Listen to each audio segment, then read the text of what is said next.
que você lembra, assim, que foram tendências que você fala assim, ó, isso aqui é seguro que nos últimos anos a gente viu um comportamento no agro que, independente do ano aqui de crise, são tendências do agro. Você fala assim, ó, Fácil. isso as pesquisas têm mostrado como tendência. Não precisa mostrar número exato, mas fácil. Tendência. Me fala aí quais são tendências que tem visto. João, é bem simples isso. Primeira coisa que a gente está até conversando nos bastidores, que aqui tem bastidor, né? Que tem os bastidores, tem os bastidores. Mas a primeira coisa que a gente levanta é o seguinte, o que todo mundo que compra pesquisa, painel de soja, de milho, o que você quiser, o que é a primeira coisa que olha? Resultado em dólar. E eu sempre brinco com eles, isso é o que menos me importa. Resultado em real, o que menos me importa. O que mais importa pra gente, a gente chama de PAT. Lembra do tal do PAT? Sim. Área potencial tratada? Só para os telespectadores que talvez não estejam tão... É muito simples de entender. Você tem 100 hectares. Cada vez que você passa o trator aplicando um produto, você multiplica aquela área. E dependendo de quantos produtos você tem no tanque, as misturas, etc., você também usa como fator. Então, ele passou o trator 5 vezes em 100 hectares, são 500 hectares. Com 2 produtos em cada vez. 1.000 hectares. Exatamente. Então, se ele passou 5 vezes, são 5.000 hectares. Tá? Então, de uma base de 100 hectares, você tem uma área potencial tratada de 5.000 hectares. Soja são 40 milhões de hectares, né? Como diz outro, para mais ou para menos. Qual o PAT da soja? 1 bilhão e 250 milhões de hectares. Porque são 10 a 11 aplicações com 1,7, 2 produtos no tanque. Tá certo? Então você multiplica por 20, por 30, por 35 vezes. Então, esse conceito é importante. E o que é tendência irrefutável no Brasil nos últimos 15 anos? O PAT cresce. PAT ascendente. Pode ser mais rápido, mais devagar, pode ser na cultura da soja um ano ou outro. E o que é o PAT? O PAT, então, é a área base. Então você tem um crescimento orgânico de base, multiplicado pela intensidade na verdade, tecnológica. resumindo assim, para o cara um pouco mais leigo, se trata mais soja. Exato. Se trata mais tudo. Se trata mais soja, porque plantou mais soja. Exato. Ou porque aumentou a tecnologia. Exato. Doesn't matter, não importa. Exatamente. Olha quando, pessoal, telespectadores ouvindo o Pros MP. O que o André está dizendo, depois de anos e anos de pesquisa, é que independente do que está acontecendo, aumenta com mais velocidade ou menos velocidade. Isso aí. Aumenta-se a área tratada no Brasil de soja todos os anos. Claro que um pedacinho disso é porque a área de soja sempre vem aumentando. Mas a tecnologia também aumenta. Não. De novo, e agora, por exemplo? O que está acontecendo agora? Está diminuindo a velocidade. A projeção para os 2 anos é diminuir um pouquinho a intensidade da área plantada, até porque preço de commodities, redução de rentabilidade, etc. Custo para abertura de novas áreas. E a intensidade de tratamento, etc., aumentar. Por quê? Vamos só fazer outra jus ao mercado. Eu adoro fazer isso sempre. Nossa, o produtor está aplicando mais veneno. Mas por quê? Porque ele gosta? Porque ele acha bonito? Não. Porque você vive num país tropical, que as pragas, você elimina uma praga, a outra toma lugar e aquilo cresce e você tem que resolver problema. A gente tem problema de resistência, de biotecnologia, de produto convencional, etc. Então, não é porque, por exemplo, quem podia prever a intensidade do ataque de cigarrinho e milho há 5 anos atrás? Hoje você tem, e aumentou uma aplicação e meia a mais. Mas eu vou dar uma informação para você vai aparecer nas pesquisas do ano que vem. Eu nunca vi isso. Algumas áreas de soja no Paraná esse ano fizeram-se 3 aplicações para percevejo em soja sem a soja ter emitido vagem ainda. Acredito. Olha, é raro ver um negócio desse. Acredito. Então vai aparecer na pesquisa do ano que vem. Sim, não é que o agricultor está querendo usar mais. Agora o cara tá vendo a lavoura empesteada de percevejo, ele tem que aplicar. Exatamente. Agora tem um ponto também, André, que eu estava discutindo com uma cooperativa esses dias. O cara falou assim, mas como que aumenta tanta tecnologia? Eu falei, é fácil, vou te explicar isso. Todo ano você faz dia de campo? Faço. Todas as empresas vêm no dia de campo? Faz. Você faz demonstração no dia de campo? Faz. Pra quê? Para os agricultores verem. Eu falei, vamos imaginar que uma minoria absoluta dos produtores aprende alguma coisa. Quanto é? Que seja 5%. Mas se 5%, que é mais, mas se 5% aprendesse alguma coisa nos dias de campo, que tem as feiras das cooperativas no dia de campo. Aí tem todas as palestras das multinacionais, todas. O cara está aprendendo alguma coisa. O que ele faz? Ele aumenta a tecnologia. Senão, não teria necessidade de ter.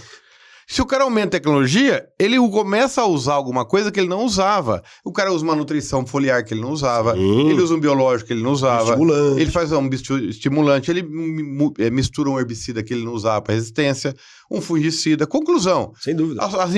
Todo o mercado rema e vai aumentando a tecnologia. E graças a Deus que ele faz isso. Isso é o que você ia ver. Diminuição de produtividade. Diminuição de produtividade. O que você ia ver? Diminuição de rentabilidade. O que você ia ver? Quebradeira geral.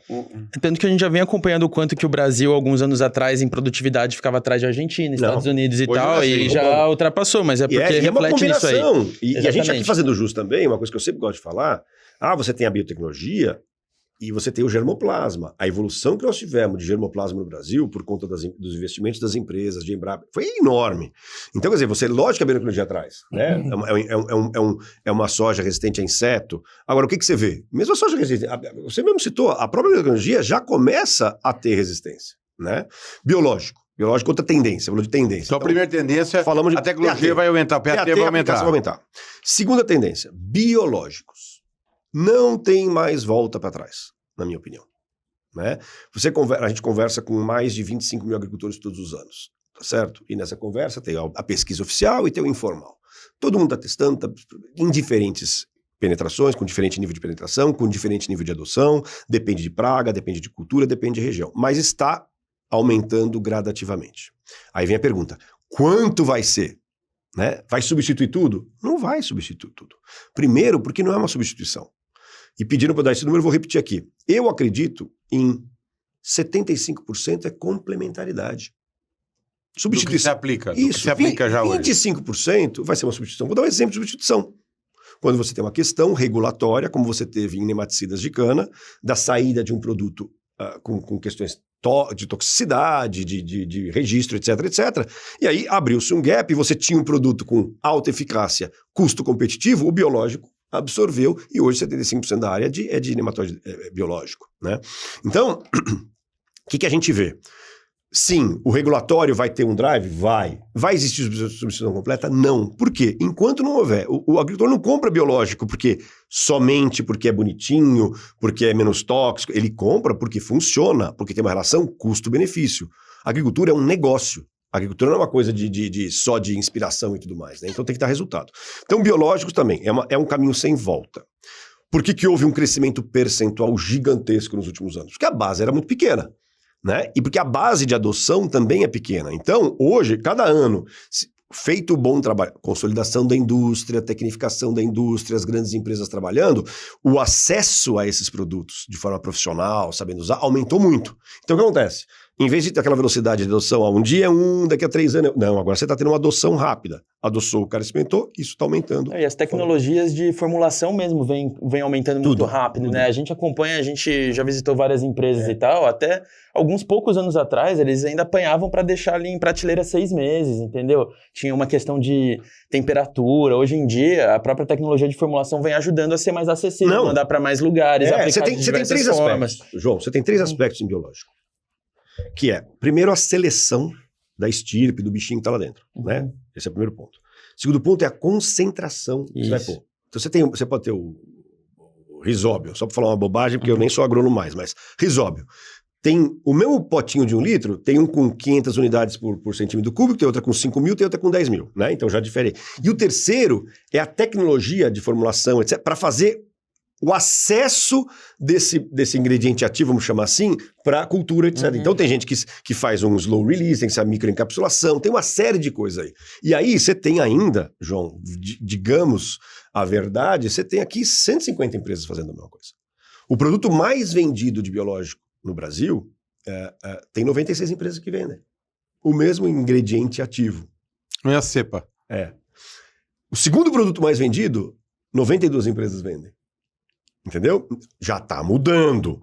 Pesquisa do ano passado, a próxima já está vendo especialização, já está vendo mistura, já está vendo duplicidade. Então, mas só que, gente, nós estamos há 5, 6 anos falando nisso, né? Então, agora começa a ter. Então, biológicos é outra tendência irrefutável para mim, né? Eu acho que realmente, de novo, em pesquisa a gente aprende outra coisa, João. O negócio não é a resposta, é a pergunta bem feita. Então, acho que as perguntas bem feitas são o seguinte: o quanto, né, evolui a eficiência de acesso ao mercado, a uniformização dessas formulações, essa parte é muito importante, né? O segundo ponto, que eu vejo é o quanto vai ser realmente, o quanto está entrando com o manejo integrado de pragas, né, e doenças, o quanto está complementando para ajudar em resistência, para ajudar em alternância de ingredientes ativos, etc. Obviamente, sempre vão haver os nichos que vão depender exclusivamente de um biológico. Orgânicos, produção orgânica, produção certificada, etc. Mas são nichos de mercado, né, que, graças a Deus, está viabilizando, né, porque eu acho que isso é uma evolução. Hoje existe uma pressão. Por exemplo, algumas cidades, os prefeitos já estão proibindo a aplicação de defensivos em volta da cidade, então o biológico tem que estar entrando nesse segmento. Exatamente. Existem algumas questões de ESG que as pessoas estão usando. Tem que olhar protocolos, né? Protocolos. Tem problema. Eu acho que o ponto importante é o seguinte: não dá para considerar agora uma substituição, mas o crescimento ele é a tendência. E eu diria o seguinte, acho que o ponto importante é que não é mais uma questão idealista. Não é mais uma questão, né? Eu sou vermelho. É business, cara. O agricultor tem produto bom, está se ofertando produto com escala, bom, eficiente, a custo bom, ele vai usar mesmo. Então depende agora da oferta. A demanda está estabelecida. Acho que esse é o ponto principal.